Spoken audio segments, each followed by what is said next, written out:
ഞാനും ഭരതനും ഒരു യാത്രക്കിടയിലൂടെ പോകുമ്പോഴാണ് ബിജു തിരുമല എഴുതിയെന്ന് ഞാൻ കരുതുന്ന ഒരു പാട്ട് ഇങ്ങനെ. രേഖാചിത്രം എന്ന സിനിമ ജോൺ പോൾ സാറിന് വേണ്ടി ഡബ് ചെയ്തു. ശരിക്കും പറഞ്ഞാൽ ഞാൻ മോദിജി പറഞ്ഞതുകൊണ്ട് മാത്രമാണ് ഇന്ന് ഇവിടെ വന്നത്. എനിക്ക് അതിനുള്ള അനുമതി ഇന്ന് വളരെ സന്തോഷകരമായ ഒരു ദിവസമായിരുന്നു, പക്ഷേ ഇന്ന് വളരെ ദുഃഖകരമായ ദിവസമായി പോയി. കാരണം ഗ്രീഷ്മ ഇപ്പോൾ സിനിമാക്കാർക്കും കഷായം കൊടുത്തിരിക്കുകയാണ്. പണ്ടായ ഗ്രീഷ്മ കഷായം ചങ്കരിണ് ആലോടി കുറച്ച് വെള്ളം ചങ്കരിണ്. ഇത് കുഞ്ഞുകളിയല്ല, മലയാളികൾ കാത്തിരുന്ന വേദനയുടെ ആവലാതിയുടെ ഒരു ദുഃഖമാണ്. ഗ്രീഷ്മ അകത്തേക്ക് പോയപ്പോൾ ഞാൻ പുറത്തേക്ക് പോന്നു. അതാണ് ബോച്ചെ. ഗ്രീഷ്മയ്ക്ക് ജയിലിൽ നിന്ന് ഇറങ്ങിയാലും ഗ്രീഷ്മയ്ക്ക് ഒരു ജീവിതം കൊടുക്കാൻ ഞാൻ തയ്യാറാണ്.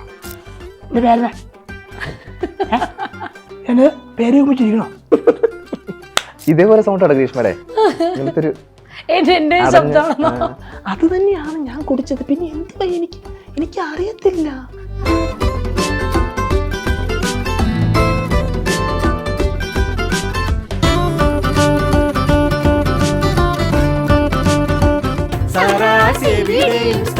ഒരുമയുടെ നാടൻ സെലിബ്രേഷൻ സാറാസ്. രേഖാചിത്രം എന്ന സിനിമ റിലീസായതിനു ശേഷം ഒരു ഡബ്ബിംഗ് ആർട്ടിസ്റ്റ്, അതൊരു യുവതാരം ഇങ്ങനെ വൈറലായി നടക്കുകയാണ്. യെസ്, ആ ഒരു താരമാണ് ഇന്നോടൊപ്പം ഉള്ളത്. യെസ്, ബേസിൽ ബെന്നി, വെൽക്കം. രേഖാചിത്രം എന്ന സിനിമ റിലീസായി തിയേറ്ററിൽ എത്തിക്കഴിഞ്ഞപ്പോൾ ഇല്ലേ, അതിനകത്ത് നമുക്ക് എല്ലാവർക്കും ഏറെ പ്രിയങ്കരനായിട്ടുള്ള John Paul sir, the legend ആയിട്ടുള്ള ജോൺ പോൾ സാറിന് വേണ്ടി ഡബ് ചെയ്തു. അപ്പോൾ എങ്ങനെ ആയിരുന്നു ആ ഒരു ചിത്രം ബേസിലേക്ക് എത്തുന്നത്, ആ ഒരു സൗണ്ട് കൊടുക്കുന്നതൊക്കെ? അത് നമ്മുടെ വിസ്മയ സ്റ്റുഡിയോയിലെ എഞ്ചിനീയർ സുബൈർ ആണ് ആദ്യം വിളിക്കുന്നത്. പിന്നെ നമ്മളവിടെ ചെന്ന് കഴിയുമ്പോൾ ടെസ്റ്റ് ചെയ്യാൻ വേണ്ടി വിളിച്ചേ, ഓഡിയോ ഒന്ന് ടെസ്റ്റ് ചെയ്ത് നോക്കാം എന്ന രീതിയിൽ, സാധാരണ സിനിമ ഡബ് ചെയ്യുന്ന പോലെ. അപ്പോൾ ചെന്ന് കഴിഞ്ഞപ്പം ആദ്യം സൗണ്ടൊന്നും മാച്ചായില്ല. പിന്നെ നമ്മൾ ചെയ്ത് ശരിക്കും എൻ്റെ ഡയറക്ടർ ജോഫിൻ ടി ചാക്കോ, നമ്മുടെ സുമേഷ് എന്ന് പറഞ്ഞ അസോസിയേറ്റ് ഉണ്ടായിരുന്നു, ആസിഫ് എന്ന് പറഞ്ഞാൽ നടനല്ല, അതിനകത്തുള്ള അസോസിയേറ്റ്. അപ്പോൾ ഇവരൊക്കെ മഹേഷ് ഏട്ടൻ എഞ്ചിനീയർ, അപ്പോൾ ഇവരെല്ലാം കൂടെ കൂടിയിട്ടൊന്ന് നോക്കിയത്. അപ്പോൾ കുറേ പേരൊക്കെ ടെസ്റ്റ് ചെയ്തിരുന്നു. അപ്പം ഞാനതൊന്നും അറിയുന്നില്ല. അപ്പോൾ നമ്മൾ ചെക്ക് ചെയ്യാന്നുള്ള രീതിയിൽ ചെന്നതാണ്. നേരത്തെ അദ്ദേഹത്തിൻ്റെ വോയിസ് ഞാൻ ജസ്റ്റ് ട്രൈ ചെയ്തിട്ടുണ്ടായിരുന്നു, നമ്മൾ ഈ സ്പോട്ട് ഡബിങ്ങിലൊക്കെ ചെയ്യാൻ വേണ്ടിയിട്ട്. പക്ഷേ അത് അത്രയും സീരിയസ് ആയിട്ട് എടുക്കുന്നത് ഇപ്പോൾ ഈ സമയത്താണ്.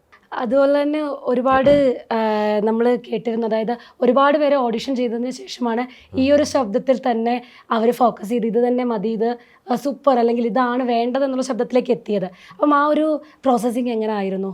അല്ല, ഒരുപാട് പേര് ചെക്ക് ചെയ്തു. അവരിങ്ങനെ ക്ലിപ്പിങ്സ് ഒക്കെ അയച്ചു കൊടുക്കുകയാണ് ചെയ്തത്. അപ്പോൾ ചെന്ന് കഴിഞ്ഞപ്പോൾ ആദ്യം നമ്മൾ ഇവരുദ്ദേശിക്കുന്ന ഇവർക്ക് സാറ്റിസ്ഫൈഡ് അല്ലായിരുന്നു. പിന്നെ ചെയ്ത് നമ്മളങ്ങനെ ആയി. അതിനുവേണ്ടി അവരുടെ ഒപ്പം സഞ്ചരിച്ചുകൊണ്ട് അങ്ങനെ സംഭവിച്ചതാണ്. അതിൻ്റെ ക്രെഡിറ്റ് ഒരു പകുതി ശതമാനം അതിൻ്റെ ക്രൂ മെമ്പേഴ്സിനുള്ളതാണ്. നമ്മളെ ഒരു എന്താ പറയുക, നമ്മളെ കൊണ്ട് ചെയ്യിപ്പിച്ചു എന്ന് പറയാം. അത് ശരിക്കും ഡയറക്ടറുടെ ഒരു ശരിക്കുള്ള ഒരു യഥാർത്ഥത്തിലുള്ള ഒരു കർത്തവ്യം ഉണ്ടല്ലോ, അത് പുള്ളി ഗംഭീരമായിട്ട് ചെയ്തു. അപ്പോൾ നമുക്ക് എന്തായാലും ആ ഒരു ശബ്ദത്തിൽ നിന്ന് തന്നെ ഒന്ന് തുടങ്ങാം. ജോൺ പോൾ സാറിൻ്റെ. യെസ്. അപ്പോൾ അതിനകത്ത് ഒരു കാതോരത്തിലെ ഒരു എപ്പിസോഡുണ്ട്, അപ്പോൾ ഒന്ന് ചെയ്യാം. ജോൺ പോൾ സാറിൻ്റെ ഒരു സ്റ്റൈലുണ്ടല്ലോ, നറേറ്റിംഗ് സ്റ്റൈൽ. ഞാനും ഭരതനും ഒരു യാത്രക്കിടയിലൂടെ പോകുമ്പോഴാണ് ബിജു തിരുമല എഴുതിയെന്ന് ഞാൻ കരുതുന്ന ഒരു പാട്ട് ഇങ്ങനെ ഉച്ചഭാഷണി നമ്മുടെ ട്രിപ്പ് കാർഡിലൂടെ ഒഴുകി വരുന്നത് കേട്ടത്. മിഴിയോരമാണെങ്കിൽ കാതോരമുണ്ടാകുമല്ലോ. കാതിൻ്റെ അടിത്തട്ടിൽ വന്ന് മന്ത്രിക്കുന്നത് പ്രണയമന്ത്രത്തിന് കാതോട് കാതോരം. ഈ കാതിൽ നിന്ന് ആ കാതിലേക്കെന്ന് പറയുന്നതിന് അനുരാഗത്തിൻ്റെ വളരെ വിചിത്രമായ ശ്രുതിയിലൂടെയുള്ള ഒരു ആലാപനത്തിൻ്റെ ഭംഗിയുണ്ടല്ലോ എന്ന് പറഞ്ഞുകൊണ്ടാണ് ആ ചിത്രത്തിന് കാതോട് കാതോരം എന്ന പേരിടുന്നത്. അങ്ങനെ ജോൺ പോൾ സാറിൻ്റെ ശബ്ദമാണെങ്കിലും അദ്ദേഹം യൂസ് ചെയ്യുന്ന വേർഡ്സ് ആണെങ്കിലും, അല്ലെങ്കിൽ അതിനൊരു പാട്ട് പോലൊരു ഋതമുണ്ട് സംസാരിക്കുന്നതിനാണെങ്കിലും. പല പുള്ളിയുടെ സംഭവം ഉണ്ടല്ലോ, വളരെ ബാലിശമായ കർക്കശ സ്വഭാവമുള്ള ഒരാളായിരുന്നു ഭരതൻ്റെ ചില ജിജ്ഞാസകൾ അങ്ങനെ ഒഴുകിപ്പോകുന്നൊരു ശബ്ദമായിരുന്നു. അപ്പം ജോൺ പോൾ സാർ ഏത് കാര്യത്തെ പറ്റി പറഞ്ഞാലും അത് പറയുന്ന രീതിയിലാണ് നമ്മളെ പിടിച്ചിരുത്തുന്നത് ശരിക്കും പറഞ്ഞാൽ. ഇപ്പൊ ആ ഒരു ശബ്ദത്തിലൂടെ പല കാര്യങ്ങളും കേട്ടപ്പോഴാണ് നമ്മളിങ്ങനെ കേട്ടിരിക്കുന്ന ആ ഒരു ഫീലായിരുന്നു. അപ്പം ബേസിലാണെങ്കിലും ഇപ്പം തൊടുപുഴക്കാരനാണ്, തൊടുപുഴയിൽ നിന്ന് വന്നൊരു ചെറുപ്പക്കാരൻ. അപ്പം സ്ക്രിപ്റ്റ് റൈറ്റർ ആണ്, സ്ക്രിപ്റ്റിംഗ് ആണ് ഏറ്റവും കൂടുതൽ ഇഷ്ടമെന്ന് പറഞ്ഞു. അതിലേക്കാണ് ഫിലിം ഇൻഡസ്ട്രിയിലേക്ക് വന്നതെന്ന്. എന്നാലും ഈ ഡബ്ബിംഗ് ഫീൽഡ്, മിമിക്രി ഫീൽഡ്, അതായത് ജോൺ പോൾ സാർ അല്ല, ഒരുപാട് ആർട്ടിസ്റ്റുകളെ ബേസിൽ ഇതിനോടകം തന്നെ പല സിനിമകളിലും ഡബ് ചെയ്തിട്ടുണ്ട്, സ്റ്റേജ് ഷോകളൊക്കെ ചെയ്യുന്നുണ്ട്. അപ്പം എന്നായിരുന്നു ഈ ഒരു മിമിക്രി തൻ്റെ ഉള്ളിലുണ്ട്, അല്ലെങ്കിൽ ഡബ്ബിംഗ് തനിക്ക് ചെയ്യാൻ പറ്റുന്നതാണെന്നൊക്കെ ഒരു അത് ഞാൻ 5th സ്റ്റാൻഡേർഡ് മുതൽ മിമിക്രി ചെയ്യുന്നതാണ്. മിമിക്രി ഒരു ജസ്റ്റ് ഒരു കോമ്പറ്റീഷൻ പരിപാടിക്ക് വേണ്ടി ചെയ്തതാണ്. പിന്നെ ഇങ്ങനെ ചെയ്ത് ഓരോ ട്രോളൊക്കെ ചെയ്യാൻ വേണ്ടിയിട്ട് മിമിക്രി ഒരു സാധ്യത എന്ന് പറയുന്നത് എനിക്ക് തോന്നുന്നത് നമ്മുടെ മഹേഷ് ഞങ്ങളൊക്കെ നമുക്ക് പണ്ട് പോലെ ചെറുപ്പം പോലെ അറിയാവുന്ന ആൾക്കാരാണ്. മഹേഷ് കുഞ്ഞുമോൻ. അപ്പോൾ മഹേഷൊക്കെ ശരിക്കും അങ്ങനെ മഹേഷിൻ്റെ ഒക്കെ ഒരു പ്രോത്സാഹനമാണ് ശരിക്കും. ഞങ്ങൾക്ക് ഗ്രൂപ്പൊക്കെ ഉണ്ട്, വാട്സപ്പിൽ ഗ്രൂപ്പ്. മഹേഷ്, നിതീഷ്, അങ്ങനെ കുറച്ച് ഇഷ്യൂ കുട്ടികൾ. അപ്പോൾ ഞങ്ങളെല്ലാം കൂടി ഞങ്ങളങ്ങോട്ടും പ്രാക്ടീസ് ചെയ്യും, അങ്ങോട്ടും ഇങ്ങോട്ടും ട്രോളും. അങ്ങനെ മിമിക്രി ഒരു ഇതായി മാറിയതാണ്. നമുക്ക് സ്ട്രെസ്സൊക്കെ കുറയ്ക്കാൻ വേണ്ടിയിട്ടും സമയം കളയാൻ വേണ്ടിയിട്ട് ഉപയോഗിക്കുന്ന ഒരു പരിപാടിയായിരുന്നു. അപ്പോൾ ഡബ്ബിങ്ങിലും അത് ഇമ്പോർട്ടൻ്റ് ആയി. കാരണം ഡബ്ബിങ് സ്ട്രെയിറ്റ് ആയിട്ട് ഡബ് ചെയ്യുന്നതിനേക്കാൾ ചില സാധ്യത പ്ലസ് ഇങ്ങനെയുള്ള സംഭവങ്ങൾക്ക് ഉപകാരപ്പെടും. ചിലർ ചോദിക്കും ഇന്ന ആളുടെ സുരേഷേട്ടൻ്റെ സൗണ്ട് എടുക്കുന്ന ആരെങ്കിലും ഉണ്ടോ, അപ്പോൾ നമുക്കൊരു ട്രാക്ക് ചെയ്യാൻ വേണ്ടിയായിരുന്നു എന്ന് പറയുമ്പോൾ സുരേഷേട്ടൻ്റെ സൗണ്ടിൽ തന്നെ നമ്മൾ ചെയ്യും. മോഡറേഷൻ പിടിക്കാൻ എളുപ്പമാണ്. ഒന്ന് ചെറുതായിട്ടൊന്ന് സുരേഷ് ഗോപിയുടെ ലൈവ് സംഭവം ചെയ്യാം. സുരേഷ് ഗോപിയോട് വന്നു കഴിഞ്ഞാൽ എങ്ങനെയായിരിക്കും സംസാരിക്കുക എന്നുള്ളതാണ്. എന്നോട് എന്തെങ്കിലും ചോദിക്കുകയാണെങ്കിൽ സുരേഷ് ഗോപിയോട് സംസാരിക്കാം. ഇന്ന് നമുക്ക് അതിഥിയാക്കി ഇട്ടിരിക്കുന്ന സുരേഷ് ഏട്ടനാണ്. നമസ്കാരം. നമസ്കാരം. ശരിക്കും തൃശ്ശൂർ ഭാഗത്താണോ വീട്? അല്ലല്ല, കോട്ടയത്താണ്. തൃശ്ശൂരിലുള്ള വളരെ ലാളിത്യമാർന്ന ഒരു സംസാര ശുദ്ധി മോക്കുണ്ട്. വളരെ സന്തോഷം. ശരിക്കും പറഞ്ഞാൽ ഞാൻ മോദിജി പറഞ്ഞതുകൊണ്ട് മാത്രമാണ് ഇന്ന് ഇവിടെ വന്നത്. എനിക്കതിനുള്ള അനുമതി തന്നിട്ടില്ല. സുരേഷ് ഏട്ടൻ വന്നു കഴിഞ്ഞ് കഴിഞ്ഞാൽ ഒരു പാട്ട്, അത് ഞങ്ങൾക്ക് ഭയങ്കര നിർബന്ധമാണ്. അപ്പോൾ ഒരു പാട്ട് ഞങ്ങൾക്ക് വേണ്ടി. ഇഷ്ടമുള്ള ഒരു പാട്ട്, ഞാൻ എപ്പോഴും പാടുന്ന ഒരു പാട്ടുണ്ട്. വളരെ എൻ്റെ ഭാര്യ രാധികയ്ക്ക് ഏറ്റവും ഇഷ്ടപ്പെട്ട ഒരു പാട്ട് പാടും. നെഞ്ചുക്കുൾ പെയ്തിടും മാമഴേ, നീരുക്കുൾ മൂழ்கிடும் താമരേ, സഖിன்று മാറുത് വാനിലേ, പെണ്ണേ ഉന്നേ പിഴേ. എപ്പോഴും രാധിക ഗോകുലിന് ഇഷ്ടപ്പെട്ട പാട്ടാ. ഗോകുലുണ്ട് ഇവിടെ? ഗോകുൽ പോയോ? ഗോകുൽ പോയോ? പുറത്തേക്ക് പോയി. അല്ല ഇപ്പൊ വളരെ പുള്ളി അങ്ങനെ അല്ല, സ്പോട്ടിൽ തന്നെ എത്ര കൃത്യമായിട്ടാണ് ആ ഒരു മാനറിസംസ്, ഡബിങ്, സോങ് എന്താണെങ്കിലും ക്യാരക്ടർ ഒന്നും തിരിച്ചു വരുന്നില്ലെന്നൊക്കെ. പുള്ളി എക്സൈറ്റ്മെന്റ് ഉണ്ടല്ലോ. ആദ്യമായിട്ട് LED വാളിലൊക്കെ ആൾക്കാർ കാണുമെന്ന് വിചാരിക്കും. സുരേഷ് ഇഷ്ടപ്പെട്ട ഗസ്റ്റ് ഉണ്ടെന്ന് പറയണേ, ഗസ്റ്റ് LED വാളാന്ന് വിചാരിക്കും. പുള്ളിയുടെ റിയാക്ഷൻ കാണിച്ചു തരാം. സുരേഷ് ഏട്ടാ, അപ്പോൾ നമ്മൾ ഇന്നിവിടെ ഒരു സർപ്രൈസ് ആയിട്ടൊരു കാര്യം ഒരുക്കി വെച്ചിട്ടുണ്ട് സുരേഷ് ഏട്ടന് വേണ്ടി. സുരേഷ് ഏട്ടന് ഏറ്റവും പ്രിയപ്പെട്ട ഒരാളാണ് ഇപ്പം ഈ ഒരു LED സ്ക്രീനിലൂടെ വരുന്നത്. വളരെ വർഷങ്ങളായിട്ടുള്ള ബന്ധം മറക്കാൻ പറ്റത്തില്ല. തീവ്രമായിട്ടുള്ള ബന്ധം. സോഫ്റ്റാണ്. ശരി, അത് സുരേഷ് ഏട്ടൻ്റെ ഇൻ്റർവ്യൂസ് ലൈവ്സ് ഒക്കെ കണ്ടറിയാം. കറക്റ്റ് ഇതുപോലെയാണ്. അപ്പോൾ ഇല്ലേ, ശരിക്കും പറഞ്ഞു കഴിഞ്ഞാൽ ഈ ഒരു ഫീൽഡിൽ എത്തുമ്പോൾ ഏറ്റവും കൂടുതൽ കാര്യം ഒബ്സർവേഷൻ ആണ്. കാരണം ഒരാളെ ഏറ്റവും കൂടുതൽ ഒബ്സർവ് ചെയ്യുക എന്നുള്ളത്. അപ്പോൾ പണ്ട് തൊട്ടേ ഇങ്ങനെ ഒബ്സർവേഷൻ സ്കിൽസ് ഉണ്ടോ? എന്ത് ആൾക്കാരെ കാണുമ്പോൾ അവരുടെ ശബ്ദം, മാനറിസംസ് ഒക്കെ ഒബ്സർവ് ചെയ്യാറുണ്ടോ? അത് ഓട്ടോമാറ്റിക്കലി വന്നു പോകുന്നു. നമുക്ക് ഇഷ്ടപ്പെടുന്ന ആൾക്കാരെ കാണുമ്പോൾ ചില നമുക്ക് പ്രിൻസിപ്പിൾ ഉണ്ട്. ഞാൻ ന്യൂമാൻ കോളേജിൽ പഠിക്കുന്ന സമയത്ത് ഒരു TM ജോസഫ് എന്ന് പറഞ്ഞൊരു സാറുണ്ടായിരുന്നു. ആ സാറ് എപ്പോഴും പുറകെ കൈ കെട്ടിയിട്ട് ശബ്ദം ഉണ്ടാക്കരുത്, എന്നിട്ട് പുള്ളി ഉറക്കെ പറയും. അങ്ങനത്തെ ഒരു അപ്പോൾ നമ്മളെല്ലാവരും സാർമാരെയൊക്കെ ട്രോളാൻ പറ്റും, ആൾക്കാരുടെ വേണ്ടി ഷൈൻ ചെയ്യാൻ വേണ്ടിയിട്ട് നമ്മൾ പഠിക്കുന്നത്. അങ്ങനെ ഒബ്സർവേഷൻ അറിയാതെ സംഭവിക്കുന്നതാണ്. ഞാൻ ഗണേഷ് കുമാർ സാറിൻ്റെ ഒക്കെ ഒരു സംഭവം, പുള്ളീനെ അനുകരിക്കുമ്പോൾ വേറൊരു സ്റ്റൈലാണ് കേട്ടോ. പുള്ളിനെ നേരിട്ട് കണ്ടു വന്നിട്ട് പുള്ളി അനുകരിക്കും. പുള്ളി എപ്പോഴും കൈ പുറകിൽ കെട്ടി ഇങ്ങനെ സംസാരിക്കും. അതായത് സാധാരണ 2 രീതിയിൽ പുള്ളി സംസാരിക്കും. അപ്പം വളരെ ലൈറ്റായിട്ട് സംസാരിക്കുന്ന സ്റ്റൈലുണ്ട്. സുരേഷേട്ടനെ പോലെ തന്നെയാണ്. എന്തെങ്കിലും ചോദിക്കുമ്പോൾ ഗണേഷ് ചേട്ടനായിട്ട് സംസാരിക്കാം. ഗണേഷ് ചേട്ടാ, സുഖമാണോ? എല്ലാവരും ചോദിക്കുന്ന ഒരു ചോദ്യം, സുഖമാണോ? ഫുൾ ടൈം KSRTC, അതുകൊണ്ട് സുഖം ഉപയോഗിച്ച് അങ്ങനെയൊന്നുമില്ല. അവളുടെ പേരെന്താ? ആതിര. ശരിക്കും പറഞ്ഞാൽ ആതിര വളരെ നന്നായിട്ട് ചോദ്യങ്ങളൊക്കെ ചോദിക്കുന്നുണ്ട്. കുഴപ്പിക്കുന്ന ചോദ്യങ്ങൾ മാത്രം ചോദിക്കാറുണ്ട്. കാരണം ഞാൻ സത്യം പറഞ്ഞാൽ ഞാൻ ഇങ്ങനെയുള്ള കാര്യങ്ങൾ ഇടപെടാറില്ല. അമ്മ എന്ന സംഘടനയിൽ ആദ്യമായിട്ട് വന്ന ഒരാളാണ് ഞാൻ. ചോദ്യങ്ങളൊന്നും വേണം. ഫുള്ള് നിയമസഭയിൽ ഈ ഇങ്ങനെ ഒരു സൗണ്ട് ഇടറുന്നൊരു സംഭവം ഉണ്ടല്ലോ, നിയമസഭയിൽ വേറെ ഇഷ്ടമില്ല. ഇങ്ങനെ സംസാരിക്കും. സത്യം പറഞ്ഞാൽ ഒരുപാട്, കാരണം ഏതൊരു കൊച്ചിന് വീട് വെച്ച് കൊടുത്തിട്ടെ, സത്യം പറഞ്ഞാൽ അവൻ അച്ഛനില്ല, അവൻ എല്ലാ കാര്യങ്ങളും നല്ല മിടുക്കനായ പയ്യനാണ്. അവൻ ഞാൻ വീട് വേണമെന്ന് പറഞ്ഞു. അപ്പം അങ്ങനെ ഞാൻ ഹരിപത്തനാപുരമൊക്കെ കൂടി ഒരു വീട് വെച്ച് കൊടുത്തു. നല്ലൊരു പയ്യനാണ്, ഉള്ളതെന്ന് പറയാൻ ആഗ്രഹമുള്ളൊരു പയ്യനാണ്. സൈക്കിൾ വേണമെന്ന് പറഞ്ഞ് സൈക്കിൾ മേടിച്ച് കൊടുത്തു. ചെയ്യാൻ പറ്റുന്ന കാര്യങ്ങളെല്ലാം നമ്മൾ ചെയ്ത് കൊടുക്കും. ഇത് സാധാരണ സംസാരിക്കാതെ വെച്ചിട്ട് നിയമസഭയിൽ പോയിട്ടെ ആ വക പരിപാടിയൊന്നും വേണ്ട ഷാഫി, എൻ്റെ പൊന്നുമോനെ പൊന്നനിയ, എനിക്ക് ആ ഒരു ബഹുമാനമേ ഉള്ളൂ. ഷാബി അങ്ങനെയുള്ള സംഭവങ്ങളൊന്നും വേണ്ട, എന്തിനും പറയാനുണ്ടെങ്കിൽ പുറത്തിറങ്ങിയിട്ട് പറയാം, ആ വക ഏർപ്പാടൊന്നും വേണ്ട. ഞാൻ പറഞ്ഞല്ലോ, അനാവശ്യമായ കാര്യങ്ങൾ ചർച്ച ചെയ്യാതിരിക്കുക. കാരണം ഞാനിവിടെ വന്ന് ആരും മത്സരിക്കാൻ വേണ്ടിയല്ല, എന്നെ ഒരു ദൗത്യം ഏൽപ്പിച്ചു, അത് ഉത്തരവാദിത്തത്തോടുകൂടി ചെയ്യും. ഇങ്ങനെ ഇങ്ങനത്തെ ഒരു സാധനം ഉണ്ടല്ലോ, സാധനമുണ്ട്. എല്ലാ കാര്യം കണ്ണ് നിങ്ങൾക്ക് ശ്രദ്ധിച്ചിട്ടുണ്ടോ? അത് എങ്ങനെയാണ് ഒരു ദിവസം കണ്ടപ്പോൾ പുള്ളി പറഞ്ഞു, രാവിലെ എന്താ സാറേ കഴിക്കുന്നത്? രാവിലെ ഞാൻ കഞ്ഞി കുടിക്കാം, പഴങ്കഞ്ഞി, തലേദിവസത്തെ പഴങ്കഞ്ഞി നല്ല നല്ല ടേസ്റ്റാണ്, അത് രാവിലെ കഴിക്കും. അത് കഴിഞ്ഞാൽ വൈകുന്നേരം പിന്നെ രാവിലെ ഇട്ട കഞ്ഞി കഴിക്കും, ഫുൾ ടൈം കഞ്ഞിയായിട്ട് കഴിക്കും. ഞാൻ ഫാസ്റ്റ് ഫുഡൊന്നും കഴിക്കാറില്ല. കോയമ്പത്തൂർ പരിപാടി ഉള്ളതുകൊണ്ട് മാത്രം ഞാൻ അവിടെ വന്നത്. അല്ല, സാധാരണ പുള്ളിയുടെ ഒരു സംഭവം ഉണ്ടല്ലോ, KSRTCയുടെ ഡെവലപ്മെന്റ് ആണല്ലോ. KSRTC എല്ലാവരും വേസ്റ്റ് കൊണ്ടിടുന്നു. ഒരു മിഠായി മേടിച്ച് കഴിഞ്ഞാൽ, മിഠായി എന്ന് പറഞ്ഞാൽ മുട്ടായി മേടിച്ച് കഴിഞ്ഞാൽ മുട്ടായിയുടെ അകത്തുള്ള പുറത്ത് വേസ്റ്റ് എടുത്ത് പുറത്തേക്ക് ഇടും. ആ പരിപാടി ഒന്നും വേണ്ട. കാരണം വേസ്റ്റ് ബാസ്ക്കറ്റ് നിർബന്ധമാണ്. വണ്ടി ഓടിക്കുന്നവർ ശരിക്കും പറഞ്ഞാൽ അവർക്ക് റെസ്റ്റ് വേണം. കാരണം അവർക്ക് ഉറക്കമില്ല.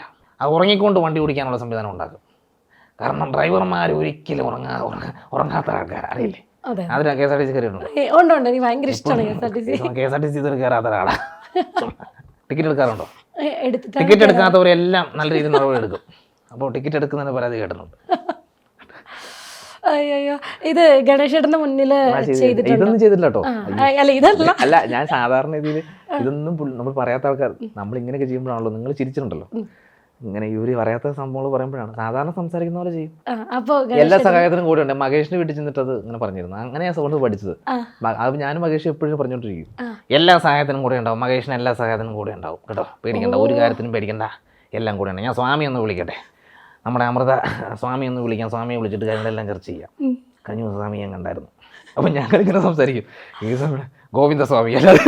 ഓ, അതായത് മഹേഷ് ഏട്ടനും അതായത് ബേസിലും കൂടെ ഒരുമിച്ച് കഴിഞ്ഞ ഇങ്ങനെ ക്യാരക്ടേഴ്സ് അങ്ങോട്ടും ഇങ്ങോട്ടും. ഞങ്ങള് ഈ അവനും ഗണേഷ് ചേട്ടനെ അനുകരിക്കും. അപ്പൊ ഗണേഷ് ചേട്ടൻ ഉള്ള വീട്ടിൽ ചെന്നപ്പം ഗണേഷ് ചേട്ടൻ കുറെ സഹായങ്ങളൊക്കെ ചെയ്തിട്ടുണ്ട്. അപ്പൊ ഞങ്ങൾ ചുമ്മാ ട്രോളിക്കോട്ട് പറയും, ഞാൻ ചുമ്മാ ചെല്ലുമ്പോൾ പറയും, മഹേഷേ എല്ലാ സഹായത്തിനും കൂടെ ഉണ്ടാവും എന്ന് പറഞ്ഞിട്ട് ഞാൻ ഇങ്ങനെ അങ്ങനെ പഠിച്ചതാണ് ഈ സൗണ്ട്. ഇപ്പം മഹേഷ് ചേട്ടൻ്റെ കാര്യം പറയുകയാണെങ്കിലും ഇടക്കാലത്ത് വലിയൊരു ആപത്തിൽ നിന്നും കയറി വന്നൊരു ആർട്ടിസ്റ്റ് തന്നെയാണ്. അപ്പം ആ ഒരു കാലഘട്ടത്തിൽ നിന്ന്, അതായത് അത്രയും ഒരു കണ്ടീഷനിൽ നിന്ന് മാറി വന്ന് പിന്നെയും ഡബ്ബിംഗ് മേഖലയിൽ വീണ്ടും മികവുറ്റ് തന്നെ നിൽക്കുന്നു. അപ്പോൾ ആ ഒരു സമയത്തൊക്കെ എങ്ങനെ ആയിരുന്നു? ബേസിൽ പോകാറുണ്ടായിരുന്നോ മഹേഷ് ചേട്ടനുമായിട്ടുള്ളൊരു? ആക്സിഡന്റിന് ഞാൻ കൂടുതൽ ക്ലോസ് ആവുന്ന ആക്സിഡന്റിന് ശേഷമാണ്. മഹേഷ് നേരത്തെ അങ്ങനെ ആരോടും മിണ്ടാത്ത എന്ന് പറഞ്ഞാൽ എല്ലാവരോടും മിണ്ടും, ആവശ്യം അങ്ങനെ. ആക്സിഡന്റിന് ശേഷമാണ് കുറച്ചും കൂടെ ഒരു ഇതായത്. അപ്പം അങ്ങനെയാണ് പരിചയം, പോയി കണ്ട്. നമ്മൾ ആ സമയത്ത് നമ്മൾ മിമിക്രി കാണിച്ച സന്തോഷം, ഹാപ്പിനെസ് കാര്യങ്ങളാണല്ലോ. അപ്പോൾ ഒരുപക്ഷെ അങ്ങനെ ആയിരിക്കാം അങ്ങനെ ഫ്രണ്ട്ഷിപ്പ് വന്നത്. ഇപ്പം ഡബ്ബിങ്, മിമിക്രി, അതുപോലെ തന്നെ ആർട്ടിസ്റ്റ് ഡബ്ബിങ്ങിലേക്ക് വരുന്നത് മഹേഷ് കാരണം കേട്ടോ. മഹേഷാണ് ഡബ്ബിങ്ങിലേക്ക്, ഡബ്ബിംഗ് മേഖലയിലേക്ക് കൈപിടിച്ചുകൊണ്ടിരുന്നത്. അത് ഞാൻ ആദ്യമായിട്ട് ഞാൻ പറഞ്ഞല്ലോ ട്രാക്ക് ചെയ്യുന്നത് മഹേഷാണ്. ഇങ്ങനെടാ ഇങ്ങനെ ഒരു അവൻ ചെയ്യുമെന്ന് പറയുന്നത്. അവൻ്റെ ഒരു പ്രത്യേകത, അവന് പറ്റാത്ത സംഭവം പറ്റാത്തതായിട്ടൊന്നുമില്ല, അറിയാലോ. ഇനിയിപ്പം എന്തെങ്കിലും ബാക്കിയുള്ളവർക്ക് എന്തെങ്കിലും ഉപകാരം ഉണ്ടാവട്ടെ എന്നുള്ളൊരു മനസ്സ് ഉള്ള ആളാണ്. അപ്പോൾ അവൻ എന്തെങ്കിലും പ്രോഗ്രാമിലാണെങ്കിൽ അവൻ ചെയ്യട്ടെ, അല്ലെങ്കിൽ നാളെ ഞാൻ പ്രോഗ്രാം പോയിട്ട് വന്നിട്ട് നാളെ ചേട്ടാ നാളെ ചെയ്താലോ അത് കാരണം ഞാൻ ഇന്ന് പ്രോഗ്രാം ഉണ്ട് അങ്ങനെ പറയുന്ന ആളല്ല. ഇനി ആ ഭാഗം അന്നത്തെ ദിവസം പറഞ്ഞെങ്കിൽ വേറെ ആളെ ഏൽപ്പിക്കും ഹാൻഡ് ഓവർ ചെയ്യുന്നത്. അത് നല്ലൊരു ആളല്ലേ. അങ്ങനെ ആർട്ടിസ്റ്റ് എനിക്ക് തോന്നുന്നില്ല. അങ്ങനെ കുറച്ച് പേര് കൂടെ ഉള്ളവരെ ഒന്ന് കൈപിടിച്ച് കൊണ്ടിരുന്ന സ്വഭാവമുള്ളവർ ഈ ഒരു ഫിലിം ഇൻഡസ്ട്രിയിൽ അല്ലെങ്കിൽ സിനിമ മേഖലയിൽ വളരെ കുറവാണ്. പക്ഷെ ഉള്ളവര് അങ്ങനെ ഈ ഗ്രൂപ്പായിട്ട് നിന്നാലേ നമുക്കൊരു സക്സസ് ഉണ്ടാവുള്ളൂ തന്നെ. നമ്മൾ ഒറ്റയ്ക്കൊരു സെൽഫായിട്ട് ആർക്കും ചെയ്യാൻ പറ്റില്ല. അപ്പം ഞാൻ പറഞ്ഞല്ലോ, ഞാൻ ആ സൗണ്ട് ചെയ്തത് അതിന് ഡയറക്ടറും ഇവരെല്ലാം കോർഡിനേറ്റ് ചെയ്തുകൊണ്ട് മാത്രമാണ് എനിക്ക് അങ്ങനെ പറയാൻ പറ്റിയത്. ഞാനത് ജഡ്ജ് ചെയ്യുന്ന അറിയില്ല. നമ്മൾ മിമിക്രി ചെയ്യാൻ പറ്റും കേട്ടിട്ട്, പക്ഷെ ഇല്ലാത്തൊരു സാധനം നമുക്ക് ക്രിയേറ്റ് ചെയ്യാൻ പറ്റില്ല. ഇനി നമുക്കൊരു മാസ് ഒരു പെർഫോമൻസ് തന്നെയാണ് ബേസിൽ ഒരുക്കിയിരിക്കുന്നത്. കാര്യം എന്താണ്, നമ്മൾ മാർക്കോ എന്ന് പറഞ്ഞ സിനിമ ഇറങ്ങി, അതിലൊരു പ്രത്യേകത ഉണ്ടായിരുന്നു. കാരണം അതിൽ ഇപ്പം തിലകൻ സാറിൻ്റെ കൊച്ചുമോൻ അഭിമന്യു തന്നെ ഓൺ ഡബ് ചെയ്തൊരു ഫിലിം തന്നെയായിരുന്നു. അപ്പം അവരുടെ ഒരു ഫാമിലി എടുക്കുകയാണെങ്കിൽ അവരെല്ലാം ഡബ്ബിംഗ് മേഖലയിലാണെങ്കിലും ശബ്ദം കൊണ്ട് ഭയങ്കര ഗാംഭീര്യമുള്ളൊരു ഫാമിലി തന്നെയാണ്. അവരുടെ എല്ലാവരുടെയും ശബ്ദം ഇമിറ്റേറ്റ് ചെയ്യുന്ന ഒരു ആർട്ടിസ്റ്റാണ് ബേസിൽ. ശരിക്കും പറഞ്ഞു കഴിഞ്ഞാൽ ഒരു വീഡിയോ ഇൻസ്റ്റാഗ്രാമിൽ കണ്ട് ശരിക്കും ഞെട്ടിപ്പോയി. കാരണം തിലകൻ സാറ്, അത് കഴിഞ്ഞ് തിലകൻ സാറിൻ്റെ മകൻ ഷമ്മി തിലകൻ, അത് കഴിഞ്ഞ് ഷമ്മി തിലകൻ്റെ മകൻ അഭിമന്യു, ഈ 3 ജനറേഷനും ഒറ്റ സ്ട്രെച്ചിൽ ചെയ്ത് കാണിച്ചു. അപ്പോൾ നമുക്ക് വേണ്ടിയിട്ട് എന്തെങ്കിലും ഒരു വെറൈറ്റി ആയിട്ട് അവരുടെ 3 പേരുടെയും ശബ്ദങ്ങൾ ഒരുമിച്ച് ഒന്ന് ചെയ്യുവാണെങ്കിൽ. അത് ഞാൻ ഈ തിലകൻ സാറിൻ്റെ സൗണ്ട് പോലെ തന്നെയാണ് ഷമ്മിച്ചേട്ടൻ്റെ സൗണ്ട്. അപ്പോൾ ഞാൻ ഓരോ ഇതിലേക്ക് പോകുമ്പോൾ നിങ്ങൾ ചോദിക്കണം. ഞാൻ ഷമ്മിച്ചേട്ടനായിട്ട് മാറും, അപ്പം അങ്ങനെ പിന്നെ അഭിമന്യുമായിട്ട് മാറും. അപ്പം ആണ് തിലകൻ സാറാട്ടോ. എല്ലാവരും പറയുന്നു എൻ്റെ സൗണ്ടും ഷമ്മിയുടെ സൗണ്ടും അഭിമന്യുൻ്റെ സൗണ്ടും ഒരുപോലെയാണെന്ന്. ശരിയാ, എൻ്റെ സൗണ്ട് നേരെ ഒന്ന് ബ്ലെൻഡ് ചെയ്ത് കഴിഞ്ഞാൽ നമ്മുടെ ഷമ്മിയുടെ സൗണ്ടിലേക്ക് ശരിക്കും പറഞ്ഞാൽ ഷമ്മി തിലകനായിട്ട് മാറി എന്നുള്ളതാണ് ഏറ്റവും വലിയൊരു പ്ലസ് എന്ന് പറയുന്നത്. ശരിക്കും എൻ്റെ അതേ ശബ്ദം തന്നെയാണ് അഭിയും കേട്ടിരിക്കുന്നത്, മനസ്സിലായില്ലേ? അപ്പോൾ ശരിക്കും പറഞ്ഞാൽ എൻ്റെ ഈ സൗണ്ട് ചെറുതായിട്ടൊന്ന് ബ്ലെൻഡ് ചെയ്ത് കഴിഞ്ഞാൽ അബിയുടെ സൗണ്ടിലേക്ക് മാറാൻ പറ്റും. അപ്പോൾ എൻ്റെ സൗണ്ട് ഒന്ന് ബ്ലെൻഡ് ചെയ്ത് നേരെ വന്നു കഴിഞ്ഞാൽ നേരെ അബിയുടെ സൗണ്ടിലേക്ക് മാറാൻ പറ്റും. അപ്പം ശരിക്കും ഞാൻ മാർഗോയിലേക്ക് വരുമ്പോൾ തന്നെ ഒരുപാട് സന്തോഷം. അപ്പം ഇങ്ങനത്തെ റോള് എനിക്ക് ചെയ്യാൻ പറ്റുന്ന എനിക്ക് അനീഫ് സാറാണ് അങ്ങനെ ഒരു സംഭവം ഉണ്ടായത്. ശരിക്കും സിലിണ്ടർ എടുക്കുന്ന സംഭവം ഞാൻ ശരിക്കും ഞാൻ അടുക്കളയിൽ പോലും കയറാത്തതാണ്. അപ്പോൾ അങ്ങനെയാണ് സിലിണ്ടർ ശരിക്കും നായകനായിട്ട് വന്ന അങ്ങനെയൊന്നുമില്ല, വില്ലനായിട്ട് വന്നപ്പോൾ തന്നെ ഒരു സന്തോഷം. അങ്ങനെ ഗംഭീരം. കാരണം ഞാനിങ്ങനെ നോക്കുമായിരുന്നു, കാരണം അത് ഒരേ സൗണ്ട് ആയതുകൊണ്ടാണ്. ബേസിൽ ഇപ്പോൾ പഠിച്ചതൊക്കെ എന്തൊക്കെയാണ്, എവിടെ ആയിരുന്നു പഠിച്ചതും? ഞാൻ Newman college Thodupuzha degree, Nirmala college, പിന്നെ നമ്മുടെ നിയോ ഫിലിം സ്കൂളിൽ അങ്ങനെയൊക്കെയാണ് സ്റ്റഡി പരിപാടി. അവിടെ ഡിപ്ലോമ നമ്മുടെ ഒരു ഫിലിം കോഴ്സായിരുന്നു. അങ്ങനെ ഗ്രാഫിക്സ് ഡിസൈനിങ് എഡിറ്റിംഗ് ഒക്കെ ആയിരുന്നു പഠിച്ചത്. പിന്നെ അത് ചെയ്യുന്നുണ്ട്. പിന്നെ നമുക്ക് അതുപോലെ തന്നെ ഇത് മുന്നോട്ട് പോകുന്നു.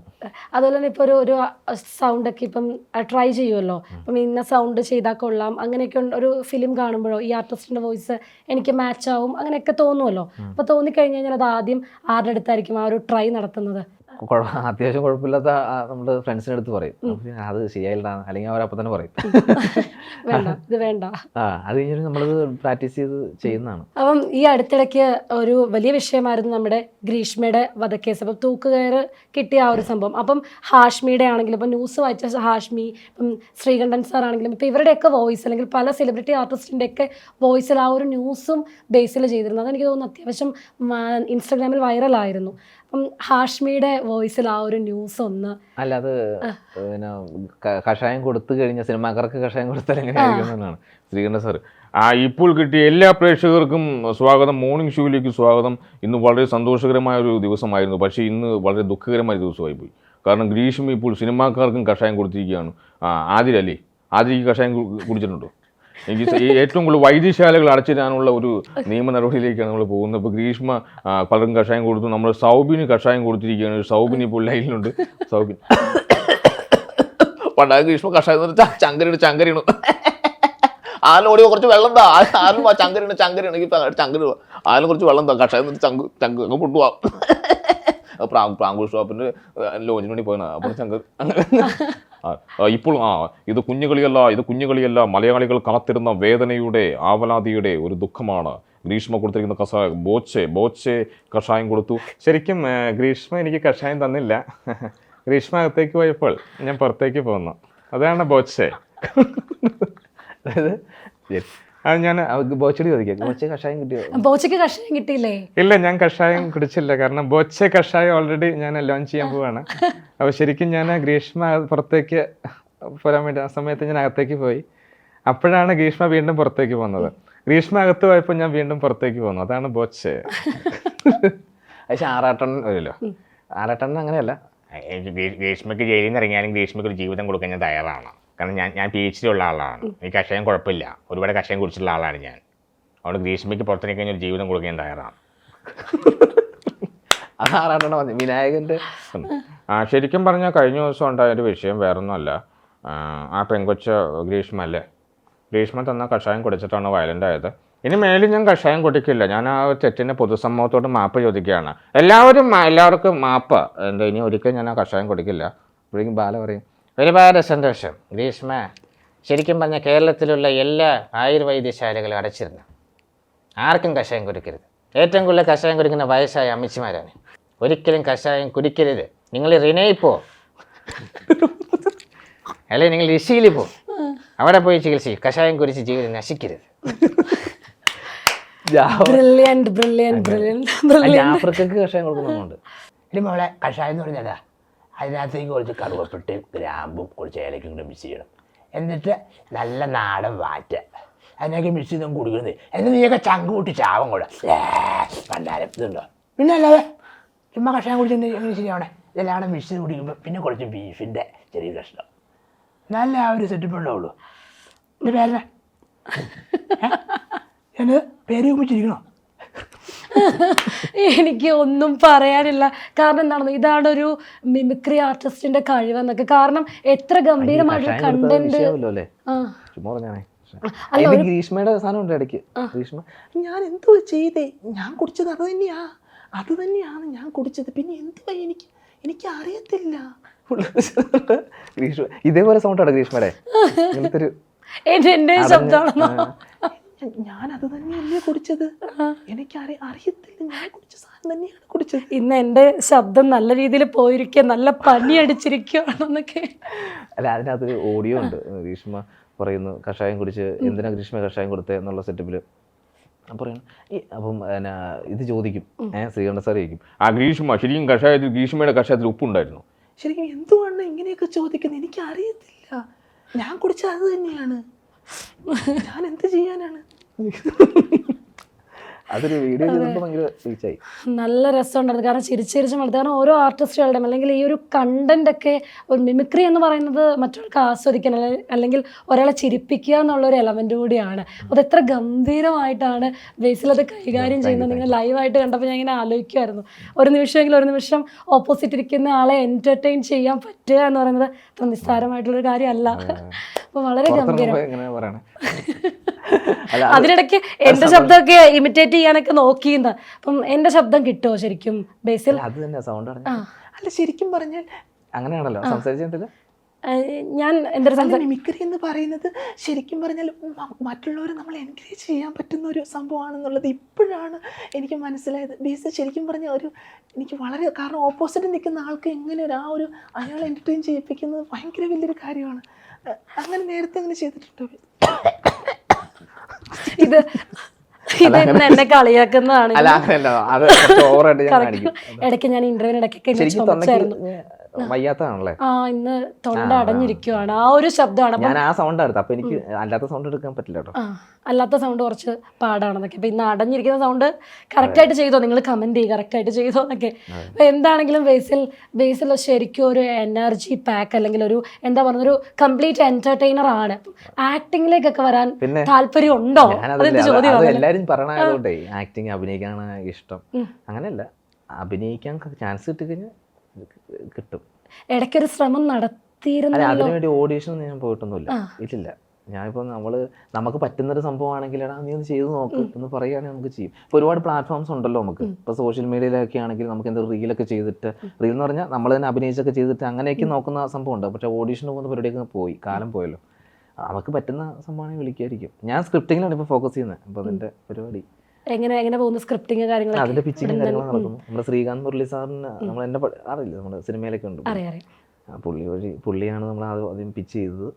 പുള്ളി വഴി ഇനിയിപ്പോൾ വേറെ ഇതിലേക്ക് പോകണം. എല്ലാ ശ്രമങ്ങളും നടത്തിക്കൊണ്ടിരിക്കുകയാണ് ഫിലിം ഇൻഡസ്ട്രിയിൽ നിന്ന്. എന്നാണെങ്കിലും വളർന്നു വരുന്ന ഒരു കലാകാരൻ തന്നെയാണ്. കാരണം ഇപ്പം രേഖാചിത്രം എന്ന സിനിമ, ആ ഒരു സിനിമയിലൂടെ ആ ഒരു വോയിസ് കൊടുത്തപ്പോഴാണെങ്കിൽ നമ്മളൊക്കെ ശരിക്കും പറഞ്ഞാൽ അങ്ങ് എക്സ്ട്രീം ഞെട്ടലിലായിരുന്നു ആ ഒരു സൗണ്ടിലൂടെ തന്നെ.